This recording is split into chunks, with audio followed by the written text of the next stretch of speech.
네, 고1 같은 경우는 아직 제가 여기 이 학원에서 고1 학생이 없습니다.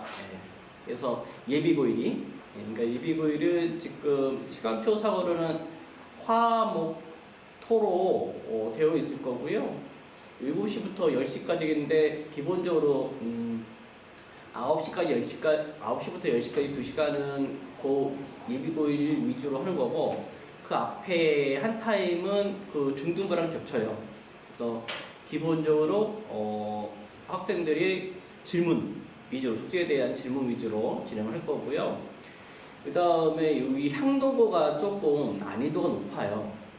그러니까 제가 이제 시험지 분석을 여러 번 해봤는데, 기본적으로 향동고가 저쪽 고양시 쪽에 있는 것보다 조금 높고, 그러니까 제가 저번에도 한번 말씀을 드렸는데,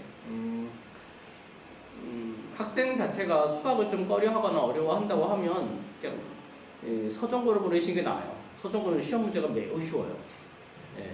솔직히 말해서. 근데 향동은 상당히 어렵다는 거. 근데 학년마다 조금 특징이 있어요. 그러니까 향동 고1과 향동 고2, 3 차이는 뭐냐면, 향동 고1 같은 경우는 1번부터 22번까지 문제가 있다고 하면 1번부터 15번까지가 그냥 기본적인 문제예요. 그러니까 교과서를 충분히 풀 수 있으면 충분히 푸는 문제. 그러니까 64점까지는 다 그렇게 하더라고요. 그 다음에 이제 17번부터 22번까지가 모의고사하고, 그 다음에 이제 심화 문제라고 해서, 심화 문제라는 건 교과서 내용의 문제를 2번 꼬아요. 한 번 꼬지 않고 2번 꼬은 것을 심화 문제라 하거든요. 근데 그런데 제가 올해도 마찬가지로 그 2학기 중간고사하고 1학기 중간고사 기말고사 분석을 해봤는데, 저도 처음 보는 표현이에요. 제가 수학이 30년 이상이거든요, 경력이. 학생들이. 학교 경력까지 치면 좀 더 되고. 그런데 이제, 표현을 바꿔놓는다는 거. 향동고 선생님들은 참 그걸 탁월해요. 그래서 이제 향동고를 만약 간다고 하면, 예비 고1 같은 경우는 모의고사 문제도 토요일마다 집중적으로 좀 푸셔야 된다는 거. 그렇지 않아서는 2등급도 못 받아요. 그러니까 예를 들어서 이제 교재가 있는데, 교재가 학습 교재가 있다고 하면, 여기서 개념 원리, 그 다음에 그 다음에 일품. 근데 최상위는 내신고쟁이에요. 요즘은 내신고쟁이가 가장 최상입니다. 근데 예를 들어서 셀을 풀었다고 하면 아까 얘기했던 것처럼 16번까지 풀 수 있어요. 시간 내에. 그 다음에는 17번부터는 부모님들한테나 저한테는 이렇게 얘기할 거예요. 시간이 없다고. 특히 이 고1, 초등부, 중등부, 고등부는 1학기하고 2학기 때 문제 유형이 바뀌는데요. 1학기 때는 보통 다 연산이에요. 어느 책이든 다 연산이에요. 이 연산을 얼마큼 빨리 하느냐가 문제를 풀 수 있는 시간을 버느냐 안 버느냐고, 2학기 때는 거의 다 도형이에요. 그러니까 도형의 이해를 할 수 있는 능력이 되면 그때는 연산이 좀 그다지 복잡하진 않았어요. 근데 올해 수능은 그렇지 않다는 거. 올해 그 수학 수능은 수학만 따질게요. 국어나 영어는 하도 TV에서 많이 얘기했기 때문에 수학은 한 번도 나온 적이 없어요, 얘기가. 그런데 올해 수학 같은 경우는 어땠냐면, 작년하고 비교할 때 수준은 비슷한데 연산이 엄청 복잡하다는 거예요. 그러니까 16번, 22번은22번은 연산 자체가, 최상위에도 연산 자체 하다가 다 틀려버린대요. 그 정도라고 하더라고요. 근데 이제 고1이, 향농 고1이 그런 형태예요. 계속. 옛날에 한 4, 5년 전만 해도 향농고 하면은, 점심 맛있는 학교. 근데 지금은 수학 어려운 학교예요. 그래서 부모님들이 그 부분을 조금 많이 이해를 해 주셔야 되고, 그래서 저는 예비 고1을 받는다고 하면 처음에는 개념센하고 라이트센부터 출발할 거예요. 그래가지고 12월 달부터 출발한다고 치면 1월, 2월 때까지 가면은 아마 공통수학 학까지는 그러니까 공통수학 2까지는 나갈 수 있을 거예요. 응? 근데 공통수학 1을 나간다고 해도 집합과 명제까지만 나가지 그 앞에 도형이라든가 뒤에 함수는 못 나가요. 실제적으로. 예? 왜 그러냐면 기본적으로 이제 1월달 되면 그게 이제 향등고를 기준으로 저는 말씀드린 거기 때문에 전국연합 모의고사라고 EBS에서 나오는 책을 부교재로 토요일마다 풀어야 돼요. 근데 부교재로 그가 추가돼서가 아니라 모의고사 같은 경우는 학생들하고 얘기를 많이 주고받아야 되거든요. 이게 제가 칠판에서 풀어주는 거 갖고 애가 실력이 늘진 않아요. 그러니까 지금 저희 학원 수학이라고 치면 예비고일은 한 명도 없는 거고 한 3명만 된다고 하면 항상 주고받는 대화식으로 수업을 이끌어갈 수가 있고 그러면 애가 실력이 많이 늘어요. 근데 이제 그걸 넘어갔다 한 5명, 6명 됐다면 칠판 수업을 해야 되는데 그러면 되지도 않고 저는 또 그만큼 데리고 있고 싶은 마음도 없어요. 솔직히요. 왜냐면 벅차니까 메뚜기식으로 저는 수업을 하기 때문에 그러니까 대치동에서도 전 메뚜기식으로만 수업을 해요. 칠판 수업을 거의 하지 않습니다. 근데 5명, 6명이면 칠판 수업을 해야 되는데 그러면 애들 실력도 늘지도 않고 저도 성취감이 생기지도 않고 그러니까 제가 이게 성취감이 작년까지 그 고3을 보내서 가르쳐서 의대도 보냈어요. 근데 올해는 제가 한 명도 없어요. 제 개인적인 상황에 의해서 그런 거지 다른 건 아닙니다. 근데 이제 예비고일 같은 경우는 제가 부모님들한테 말씀드릴 수 있는 건 최대로 또 저는 3명 정도밖에 안 할 거고요. 그 다음에 2월 때까지는 공통수학 1, 공통수학 2까지 나갈 때 공통수학 2는 집합과 명제까지밖에 안 나갈 거고요. 그 다음에 이제 향후 3월달 내에서는 내신고제가 나갈 수 있도록 그 다음에 EBS 아까 전국연합 모의고사 같은 경우는 계속 나갈 거고요. 형동고는 그거 풀지 않으면 안 되고요. 1학년까지는. 근데 2학년부터는 상황이 달라져요. 형동고가 이제 2학년부터는 모의고사, 2학년, 3학년이 모의고사가 바로 전년도 거만 나와요. 그러니까 이제 내년 되면 25년도 거만 나와요. 근데 1학년은 한참 밑에서 거만 섞어서 나오고 그런 게 있더라고요.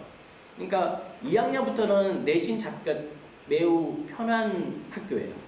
그러니까 1학년만 조금 고생하면 되고 특히 학부모님들이 중학교 때 제가 상담하고 보면 성적이 어느 정도 됐어요? 그러면 중간치는 돼요. 중간치가 몇 점인데요? 한 70에서 80분을 부르시는데 70에서 80은 공부를 한 게 아니에요. 솔직히 중학교에서는. 아실 거예요. 분명히. 부모님도 본인들이 다 알고 있을 텐데 그렇게 얘기를 하시거든요. 근데 고등학교 올라가서는 아까도 얘기했지만 향동고 같은 1번부터 16번까지 64점인데 그게 총 64점이에요. 64점을 맞으면 2등급이나 3등급 그 사이로 왔다 갔다 할 거예요. 그 다음에 나머지 17번부터 22번 중에서 3문제만 더 맞으면 확실히 1등급이고 그거를 못 맞춘다고 하면 2등급 또는 그래도 또 3등급 이렇게 된다는 거. 근데 향동고 시험 문제 진짜 어렵습니다. 근데 이제 미리미리 준비하는 학생들은 거기 맞춰서 성적이 나올 수 있지만 그렇지 않은 애들은 안 되고요. 그 다음에 아까도 얘기했는데 연산 자체가 매우 어렵다는 거. 연산이 정수로 떨어지면 쉬워요. 저도 정수면 답이지 라고 하는데 분수 나오면 아닌가? 근데 답지를 보고 확인하면 답이 있는. 근데 향동고는 그렇다는 거. 연산 자체가 되게 지저분하고 특히 교과 과정의 연산을 사용해서 답을 유추해야 되는 것들이 2학년 때 2개 나왔어요. 2학년. 그러니까 이게 인수분해 안 되는 연립방정식이거든요.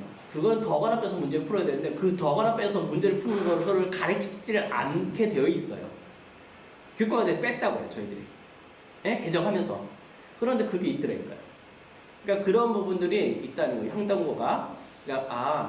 그러니까 예비고일 되려고 하면 우선 연산 자체를 너무 많이 연습을 해야 되는 거하고 그 다음에 학교에 맞게 저는 프로그램을 짜서 움직일 거라는 거. 그러니까 그거에 대해서 학부모님들은 그냥 전적으로 밀어주시면 되지 만약에 학생들이 조금 힘든 부분이 있다고 하면 그때 저한테 얘기를 해주시면 이 메뚜기라는 것들은 수업은요 학생마다 진도가 다 달라져요. 이제 교재 자체도 다 달라요.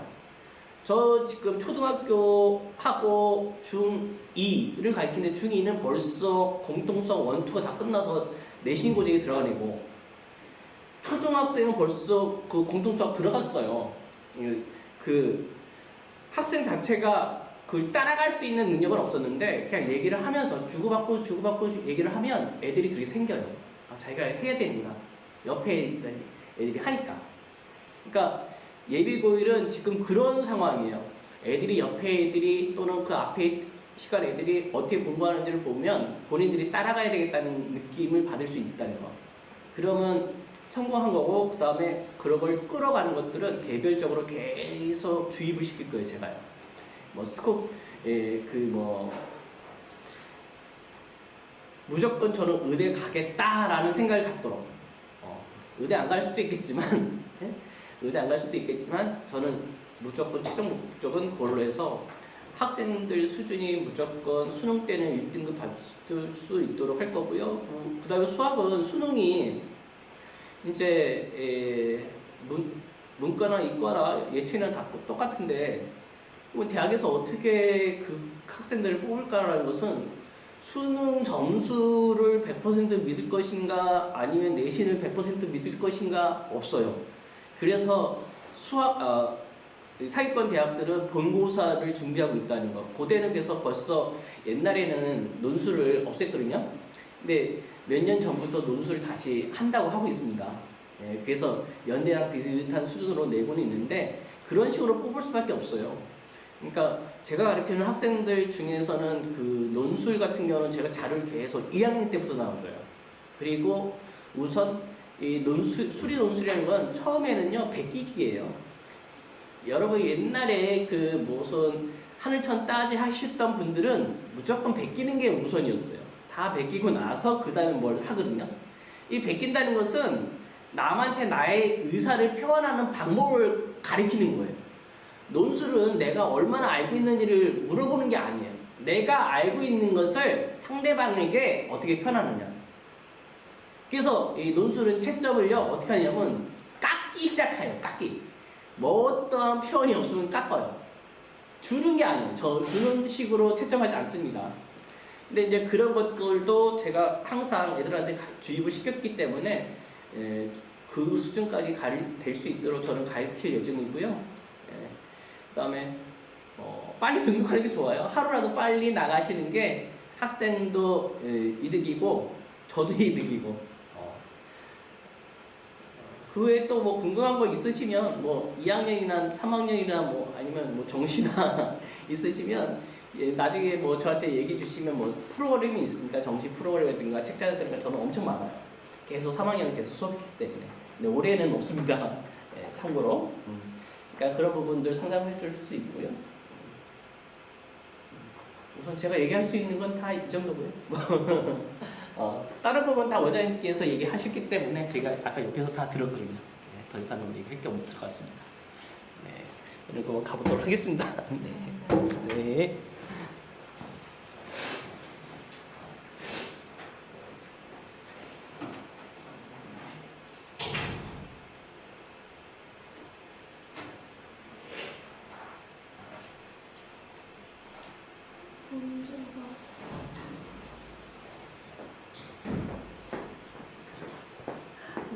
네, 자, 황교안 선생님 수학 설명까지 마무리가 됐습니다. 그래서 사실 지금 날씨도 굉장히 춥고 이 먼 길 오셔서 이 주말에 귀한 시간 주시고 감사하고요. 혹시 마무리 이전에 궁금하신 사항 있으실까요? 그럼 영어는 네.